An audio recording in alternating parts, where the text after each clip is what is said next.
Okay, so good evening and welcome to our Beaches Watch annual meeting. We will have a few announcements and then we will hear from our last year's recipient for our Give Back Award, as well as our 2022 or 2021 recipient, Lori Richards with Beam. So let's go ahead and get this started. As always, our meetings are videoed. You can find them on our YouTube channel at Beaches Watch 2012. Our Beaches Watch 2022 membership drive is well underway. I want to thank those who have already joined or donated to Beaches Watch. Our early bird renewal is good until December 31st. So you have a few more weeks to be an early bird member. So it's $15 for individual, $20 for family, and $5 for students. The memberships are yearly from January through December. And you can renew your membership and or make a donation online at our website, beacheswatch.com. At this time, I'd like to recognize any of our elected officials who have joined us. And we have Mayor Ellen Glasser of Atlantic Beach. And we have City Councilwoman Sandy Golden from Jacksonville Beach. And let's see if we have any other elected officials join us. None for right now. Okay, so thank you for joining us. This is our annual meeting, so just a little business matter we need to take care of, and that is our board member confirmation for 2022. We have two board members who their terms are up for renewal. We would like to recommend the reappointment of Lana Reineman, who is our secretary. Her term will expire on 12/31/2024 if she is approved. And our board member, we would recommend to reappoint Sandy Golding, whose term will also expire on December 31st, 2024. We have a one-year board appointment that the board members actually approve. And so we would like to reappoint Paul Herman, and his term will expire next year, December 31st, 2022. So if you go to we set up a poll. If you can just hover your mouse or go to the bottom of the screen, you should see an icon that says poll. And if you click on that, you'll see what's on the screen to confirm Lana Reineman. Please vote yes or no. And then if you click down, okay.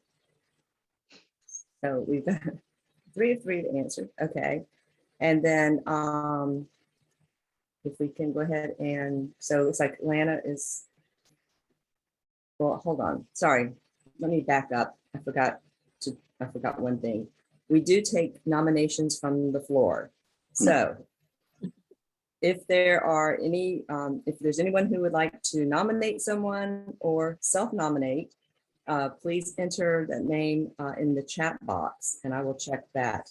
In order to be a Beaches Watch board member, the nominee must be a member for at least 3 months prior to the term starting, which would be January 1st, 2022, and be in good standing as a current board, Beaches Watch member. So I'll give you just a few minutes to go to the chat box if you have anyone you'd like to nominate or self-nominate. And give that just a minute or so.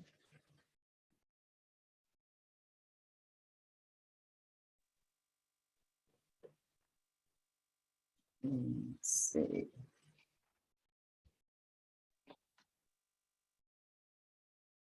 Oh, okay. And it looks like we have City Councilwoman Jackson from City of Jacksonville Beach, Georgette Dumont online.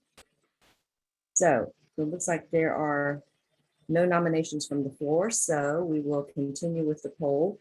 And we'll now vote on reappointing Sandy Golding. So again, the poll should be at the bottom of your icon. And the drop down, yeah, so there's confirming Sandy Golding.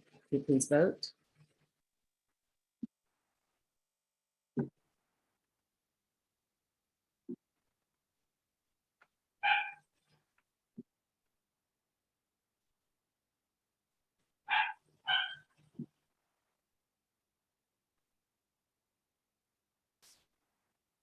All right, looks like we have 80%. Okay, so according to the polls and the voting, it looks like Sandy Golding and Lana Roniman have been reappointed as board members. So congratulations and thank you all for participating in this. While we're talking about our board members, I would like to give a heartfelt thanks to two of our board members who are rolling off the board this year. Kevin Brown, who has served as vice president for the last 2 terms, and Steve Pescatelli, who started as a 1-year board member and has now served as our 2-year board member and has just been remarkable. And both Kevin and Steve, hopefully you will still stay involved with Beaches Watch. We've really appreciated your service and all of the things that you've brought to the organization as well. So thank you very much for your service, and we wish you the best of luck in your new endeavors. Okay, so also just as a reminder, we are seeking persons to join the board who may have some experience in the following areas: either accounting and finance, in membership recruitment or retention, and public relations and marketing. So if you're interested in serving on the board, we've set up an online application. As you can see, the link on the announcements, and it's also on our website. Okay, what else? So as you know, Jacksonville has a special election to fill the spot for the late Tommy Hazuri. Early voting has started. It will end on December the 5th. And the location for all Beaches residents is at the Beaches Branch Library from 10 a.m. to 6 p.m. If you have received your mail-in ballot and you decide you want to vote in person, you do need to bring your mail-in ballot with you to the poll. So everybody please vote and make your voice heard. Let's see, we also have, and the candidates who are running to fill that seat, we sent out questionnaires to them, and the candidates that did respond, their responses are on our website. We have Nick Howland, we have Coach James C. Jacobs, we have Tracy Polson, and Howland Howdy Russell. So you can find out more about them on our website as well. And we have some exciting news, I hope. We're going to kick off the new year with our first in-person meeting. It will be held Wednesday, January 12th at 7 o'clock at the Beaches Library. This is our annual State of the Beaches report, where we hear from our 3 mayors. So we'll be hearing from Neptune Beach Mayor Elaine Brown, Atlantic Beach Mayor Ellen Glasser, and Jacksonville Beach Mayor Chris Hoffman. So please mark your calendar. We're really excited about this. Keeping our fingers crossed that we'll be able to resume our in-person meetings next year. So kick off the new year with hopefully a somewhat of a celebratory meeting. So, okay, and on to our give back donation presentations. So we would like to go ahead and start with Pastor McCrary of the Community Presbyterian Church, who also heads up Our Father's Housewares, and they were our recipient in 2020. So Pastor McCrary, thank you for joining us. If you would just like to give us kind of a brief synopsis of what you were able to accomplish last year and how the Give Back donation helped you in that mission. Okay, great. First of all, thank you for your donation, and thank you for even considering us as a recipient, and we appreciate it very much. The last year was because of COVID, kind of a difficult time with everything as far as fundraisers and people in person. And we have our warehouses over off Mayport Road that each month there is I think the cost is $697 a month.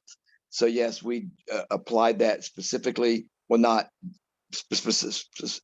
all of it toward that, but then also in the operation of our truck we kind of split it up between the two of them to go around and to pick up the furniture and to deliver furniture to the people at the beach. What's amazing about it is, even though you had the COVID challenges and everything else, the number of people needing assistance has really grown. And to kind of give you an idea, we just did a food drive, a Thanksgiving basket drive for Beam, and they had over 600 people request Thanksgiving baskets that were in need of to have food for Thanksgiving. That is an amazing number of people that are in need of assistance out here at the beach because of being laid off with COVID and stuff like that. So we were able to really keep our operation fully going. We didn't stop at all. And it was the donations from you guys that went directly toward keeping that operation in effect. So we appreciate it very much. We had, I know, the operation of the trucks or the truck, that was our primary concern. And then our warehouse storage for furniture and delivery was the second.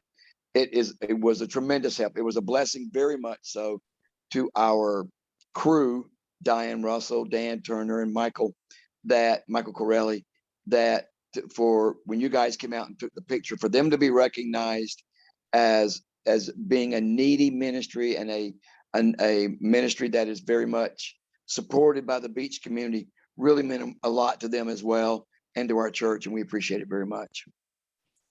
Thank you, Pastor McCrary. We were very excited to be able to support our Father's Housewares. We know the importance and the demand. It is.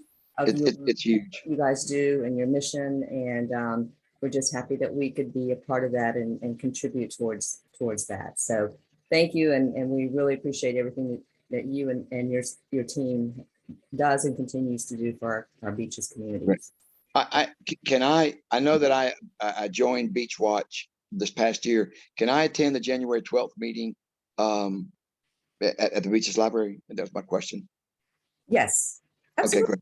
Absolutely. Okay, well, I will plan on seeing you guys there. And everybody, and bring everybody and your friends and neighbors. Absolutely. And I know my wife would like to come as well. So we'll see you guys at that meeting. Oh, that would be fabulous. Look forward to seeing you then. Thank you. And again, thank you guys for everything. Thank you. All right. And thank you. Yeah. All right. And now to present our 2021 Give Back donation, we're very proud to introduce Lori Richards, whom probably everybody knows already, Executive Director for the Beaches Emergency Assistance Ministry, better known to all of us as BEAM. And Lori, we were very excited to choose BEAM. We had a number of, certainly worthy organizations. It's amazing how many organizations we have here at the beach that does so much for the community. But, BEAM has been steadfast for so long in the community and has done so much. So we felt this was, well deserving, and particularly given the times that we live in. So, Lori, it's you're on.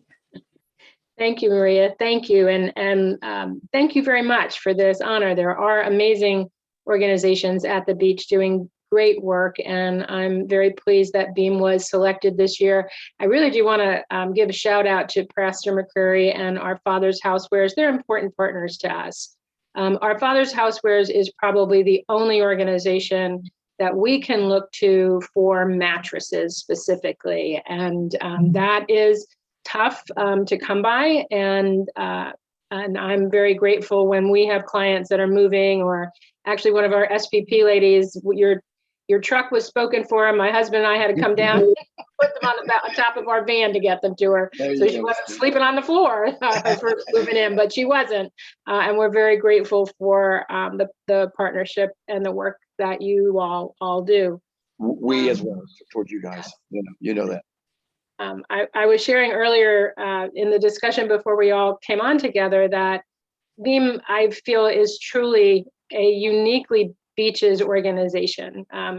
having been a part of the nonprofit world in really 16, 17 counties in Northeast Florida, I can probably count to 2 or 3 other neighborhoods that I think might be able to have the wherewithal to sustain beach. And so just Beam. And I really do believe that we are a reflection of our community's generosity and empathy and compassion. And the work that Beam does makes the difference that it does, because people like those of you that are on with us tonight, and people that support Beam, and most especially the individuals who volunteer with us on such a regular basis, are just such an incredible force of nature. And nothing could prove that better than what has happened the past 18 months or so.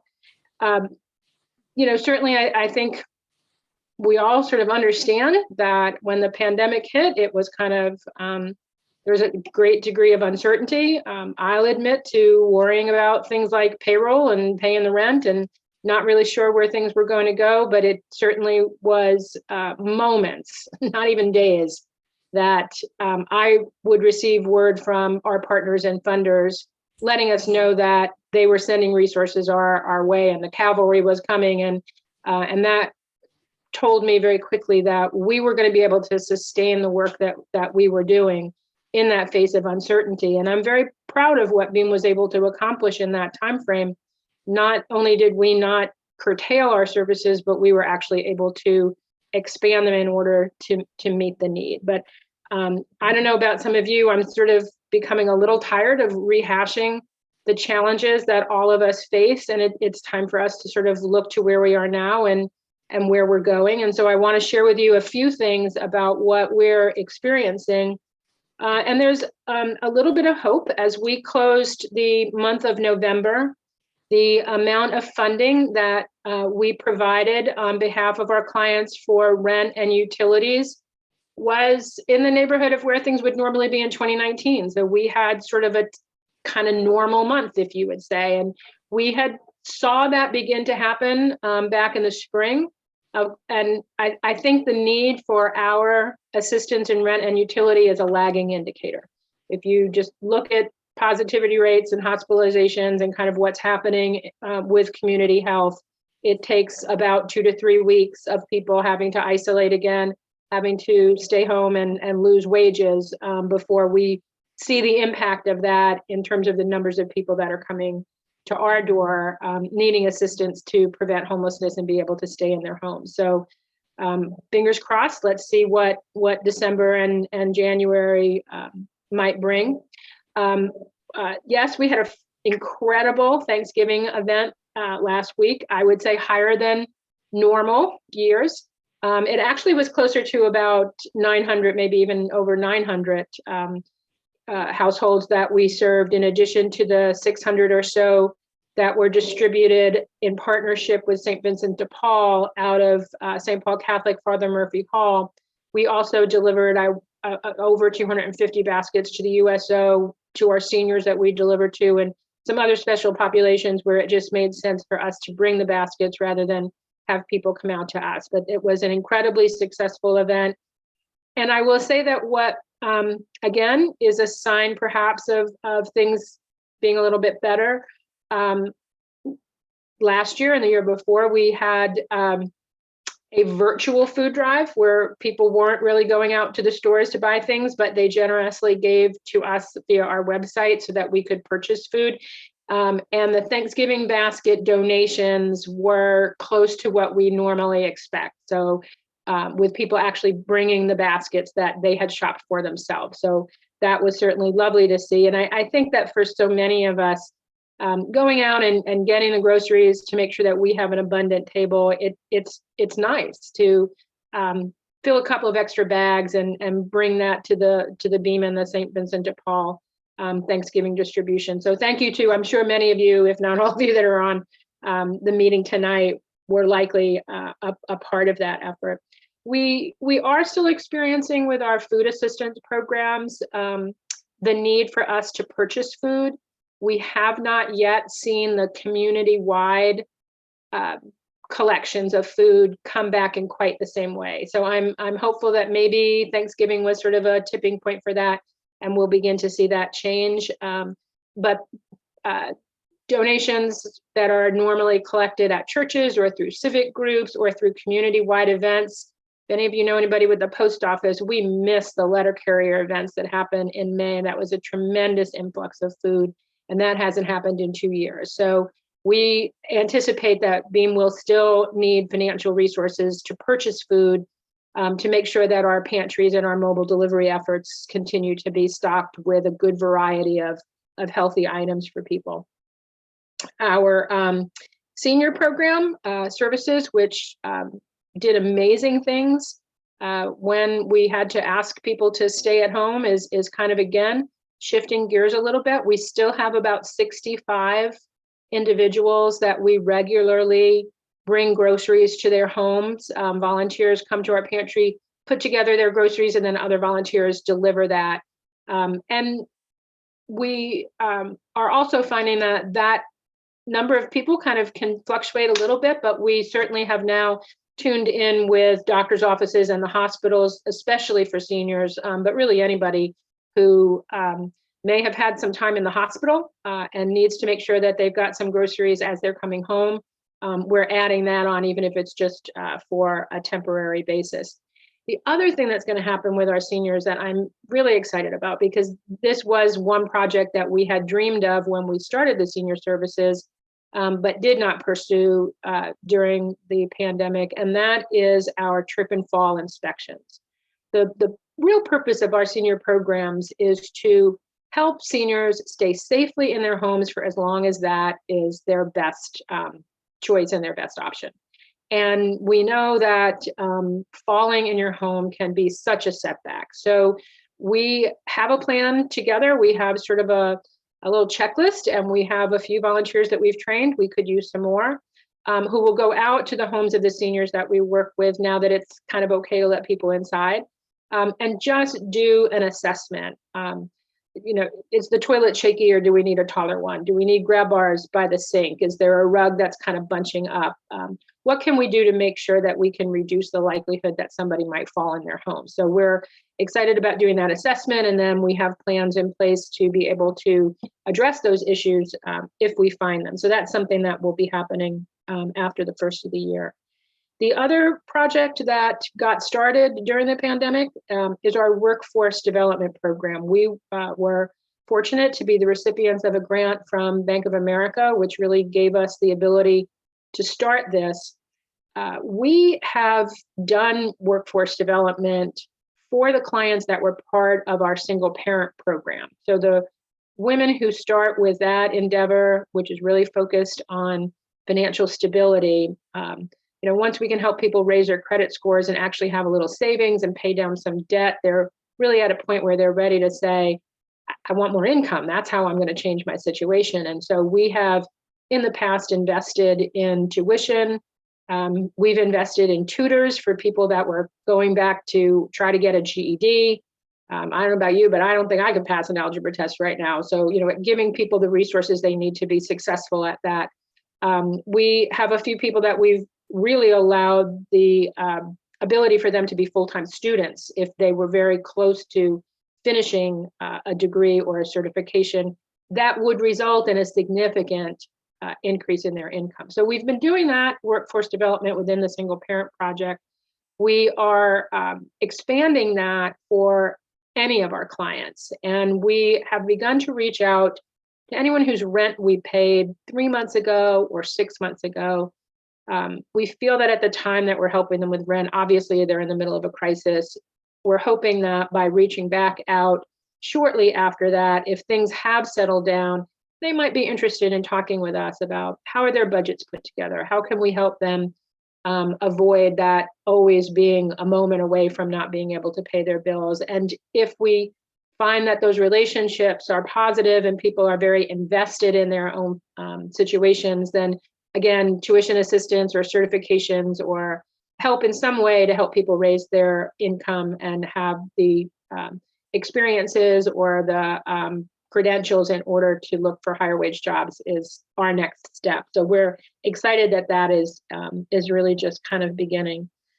Our nutrition program, our garden, everything is going incredibly well. The garden is beautiful this time of year. We're kind of happy the cooler weather came. It's very good for the broccoli. So if you need a place to just sit and have some lunch or read a book or just relax and kind of catch up on your thoughts, there's our garden is open during the day for people to enjoy how beautiful that space is. So I am so grateful to Beaches Watch and to all of you for the investment that you're offering in our continued ability to meet the needs of those in our area that need a little extra help to just get through. And I appreciate being your partners in that work. And again, want to say thank you very much for your contribution. Well, thank you, Lori, and thank you for that wonderful update on these newer programs. Well, I guess some of them are new, some of them you have just been developing and growing, which is fabulous. And yeah, what really kind of touched us with the application was the grocery delivering that you were doing for basically homebound seniors, or if they just aren't able to have transportation or are able to get out. But the trip and fall checklist, I think that's fabulous. I mean, you're right. That's the number one cause of a lot of not just seniors, but obviously that's the most vulnerable group. But that's really, and the workforce development. So that's open to, I think you said, to all your clients, not just a certain age over. It's correct. Okay, so if you have really, the introduction to that would be soft skills, resume building, advice on applications. Do you need appropriate clothes to wear to interviews? The additional supports that may be educational or tuition would probably be something that, again, we want to see that somebody's investing in what is happening in, for them.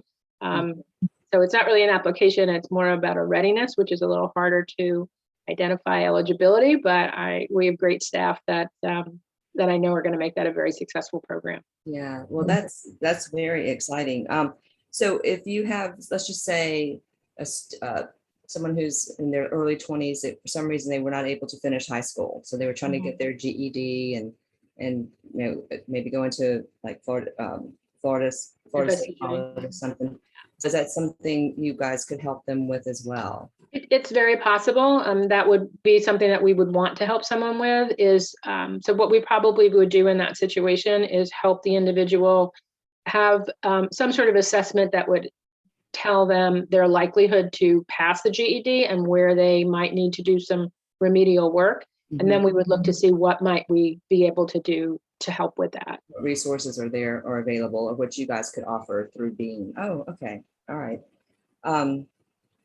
So I know you're in the community, but how could someone who maybe is hearing about this for the first time, would they just call Beam and say, this is what we need, or I know someone who may need something? So it's referral as well as the individuals reaching out to you, correct? So if you're aware of someone who might need our services, I would ask you to encourage that individual to call Beam, our helpline, which is listed on our website. The website is jacksbeam.org, but the helpline 241-2326, or to email us at help@jacksbeam. So either one of those ways, either the website, a phone call, or just emailing help@, that will at least let us know that somebody's interested, and then we can ask them the questions that we need based on what information they might be sharing, what kind of help they need. And I want to make sure that everybody is aware, a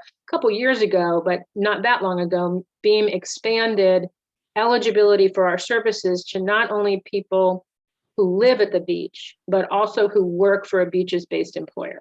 Okay. So if you have somebody that you know that's living in Arlington or living on South Side, but is a dental assistant or a waitress, they would, at a beaches location, an employer that's based here at the beach, they would be eligible for our services as well. Excellent. And it is not unusual that we might hear from somebody that it's their housekeeper or the person that does their lawn, or just somebody that they know from church. If you're interested in volunteering with us, and thank you to whoever put that in the chat. Yep. The best place really to go is to our website, jacksbeam.org, because there you're going to be able to look at all the volunteer opportunities. I really haven't been able to share every opportunity to volunteer with Beam, the food bank, the thrift stores. There's so many different places. And there's a very brief application that you can fill out online, and you'll be able to tell us what your preference is for where you'd like to volunteer and what days and times you're available. And then our volunteer coordinator, Susan Little, would get back with you, schedule a little bit of an orientation, and again, see if we can make a good match for what your skills and experiences and availability is, and where we might need somebody to lend a hand.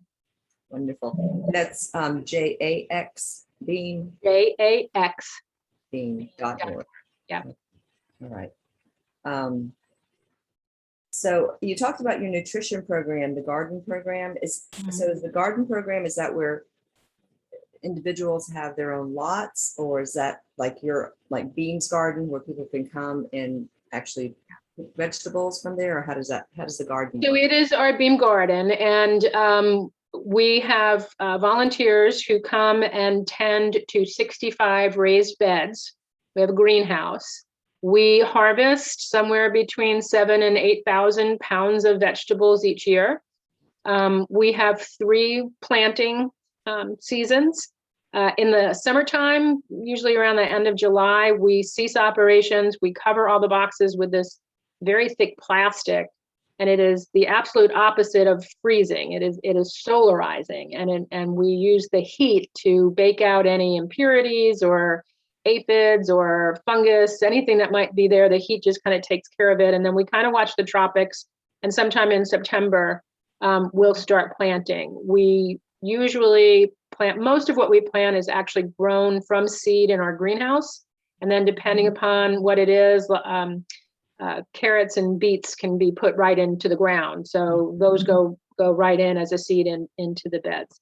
And then we have Monday, Wednesday, and Friday, we have incredible volunteers who are early risers and come, and our garden manager will post in the garden, weed this box and harvest this one and trim this one. To-do list, right? And people just get it all done, and it is just incredible. And then all of those vegetables do go into our pantry. And they're a very important resource to our nutritionist who works with people that have chronic illness and need to monitor their diet or use food as part of their treatment plan, especially people with diabetes. It's fine to have a nurse social worker discharge you from the emergency room when you find out you're diabetic and hand you a piece of paper with this is what you should eat. But broccoli is very expensive, and not everybody knows what to do with Brussels sprouts. So if you meet with our nutritionist, she helps to make that much more likely that people will be compliant, not only through her encouragement and her incentivizing, but also most importantly by making sure that people have access to what they need. So it is, it's not a public garden, but we do have some public space within it, Maria, that people do come. We have one of the Rotary little libraries right by there, and people will come and just read, and it's very peaceful. Oh, very nice. So this question, I don't know if you can even answer it because of everything that you do, but about how many volunteers do you guys have at Beam? We have just over 250 individuals who volunteer at Beam each month on a regular basis. These are people that have like Steve's wife, a Friday morning shift at the pantry on Mayport Road, or a Thursday afternoon at our thrift store, or Monday, Wednesday, Friday in the garden. The regularity, the commitment is just outstanding. And there's such a variety of positions. I mentioned the rent and utility support.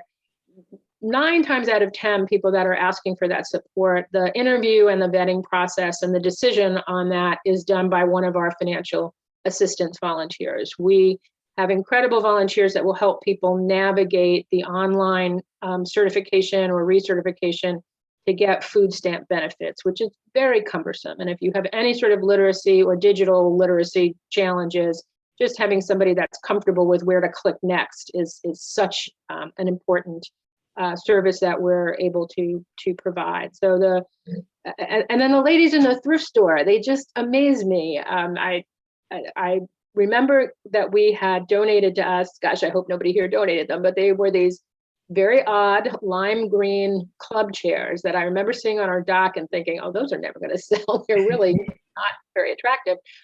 And then the next week they're in the shop with just the right pillows and just the right table and just the right lamp. And they could have been in, Martha Stewart Living. So depending on what your niche is and what you like to do, there's certainly a space for you at Beam. So you can definitely take one man's trash and make it into another person's treasure. You can't, but the volunteers at the thrift store can. That's the magic there, right? That's right. That's right. So and just want to make sure. So anything in the pantry in your kitchen is free to people who need it, or how does? We don't charge for any Beam services.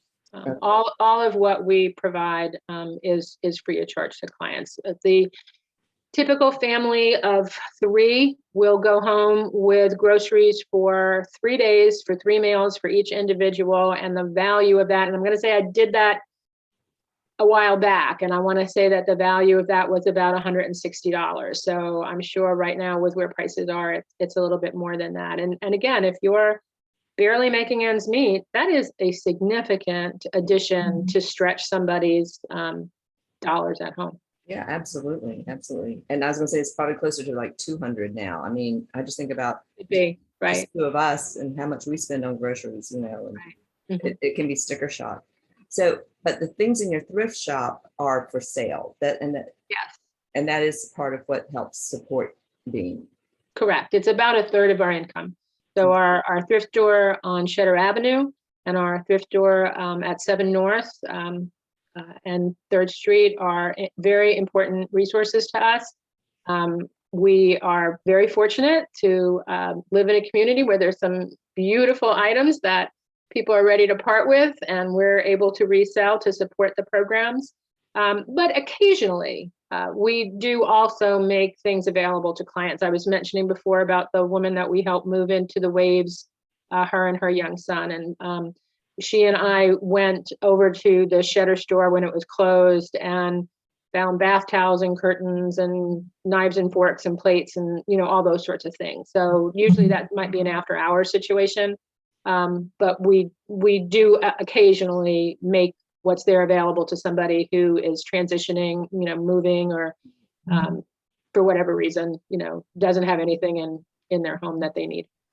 And are there any items or anything that you guys do not take as far as donations for your thrift? We don't take mattresses. We don't take electronics, and we don't take appliances. One more, exercise equipment.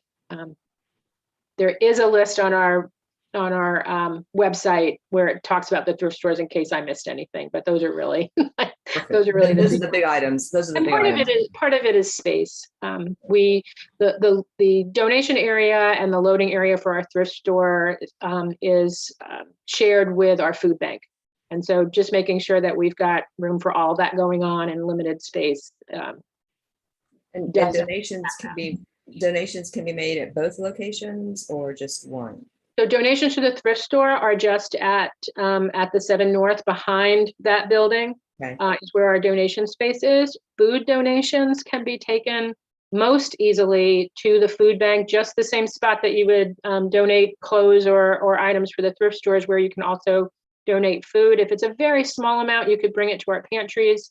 But our ability to help you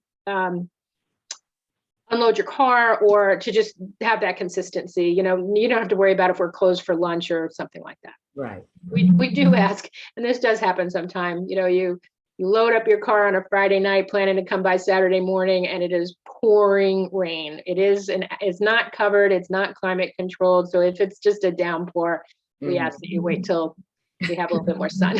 Yeah. Until conditions are a little more favorable, right? Okay.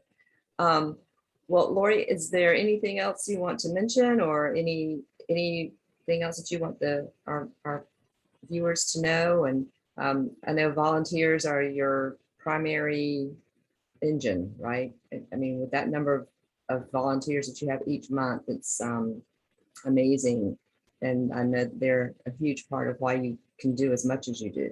Oh, absolutely. There are a few staff that help kind of keep everything between the guardrails, but trust me, it's our volunteers that absolutely make our program and our services happen. And so, you know, I'd like to maybe just leave you with one story about the woman that I spoke with that we helped get some mattresses in for her. English is not her first language. She came to us she's a mother of a 3-year-old little boy. She had just gotten housing at the Waves when they opened up some of the apartments there and learned about the single parent program because of that. She spoke with our coaches, indicated a desire to go into the medical field. She worked incredibly hard on a couple of courses at FSCJ. We did have to hire a tutor for her for one part. She made the dean's list every semester. Wow. And she's now employed as a medical assistant for an establishment here at the beach. And she's doing amazingly well. And her son's doing well. And she has already set her sights on the next certification that she wants to work towards that is going to help her financial situation and help her be better able to take care of her young son. And so thank you to all of you that had a part in her success. And she's headed for big things, but she just needed someone to kind of be there and lift her up. Yeah. You know, and make that something that, you know, you can have all the dreams in the world, but if you don't have a way to Make them a reality. Rubber meets the road can be tough. And so we're just so pleased that we've been able to be there with her on her journey and continue to do that. And just so glad that you all are our partners in that work. Thank you. Well, thank you, Lori, and just our heartfelt thanks to everyone at Beam, all your volunteers and all the lives that you've touched and you continue to touch in making their quality of life truly better. So thank you again, Lori. We'll be excited to hear from you next year, the same time, hopefully in person. We'll continue our in-person meetings, keep our fingers crossed to hear you know, about all the great things that you guys are continuing to do, and any kind of you know, any more outreach and that sort of thing. So thank you, Lori. We really appreciate it, and wish you happy holidays. And let me just ask one quick question. So if you just wanted to volunteer for, like, let's just say to help with do you guys serve like Christmas dinner or the holiday dinners? Maria, Beam does not serve any meals like hot meals. All that we're bringing are things that go in the fridge or in the freezer or in your cupboard, but we don't actually give you anything that's prepared. So I would encourage anyone who has a heart to want to do that to reach out to Mission House or to Beaches Community Kitchen. Okay. But when you're done doing that, then go on our website and find a spot that you can come every Tuesday. That's right, exactly. You have plenty of places that people can volunteer their time and Right. do good. Yep. So, well, thank you again, Lori. Our best to you and your family for the holidays, and wish you all to stay safe, and hopefully we'll ring in the new year with a better outlook. Thank you. Thank you. Thank you again. All right. So just wanted to let you know that we do have our short meeting survey at the end of this meeting. So please just hang in for about 2 seconds. And also for if you want to watch the meeting again, or you know someone who missed the meeting and wanted to see it, have them check our YouTube channel, Beaches Watch 2012. You can follow us on Facebook and obviously find out all this information on our website. And again, to remind you, we are having our first in-person meeting, yay, starting in January, our January 12th meeting, which is the State of the Beaches. We'll have all 3 of our mayors there to let us know all the great things that's happening in our beaches community. And again, that's going to be at the Beaches Branch Library. So our last meeting of 2021, and we want to extend our best wishes to all of you, to you and your family and friends and loved ones, for happy and safe holidays. And we will see you next year. Thank you.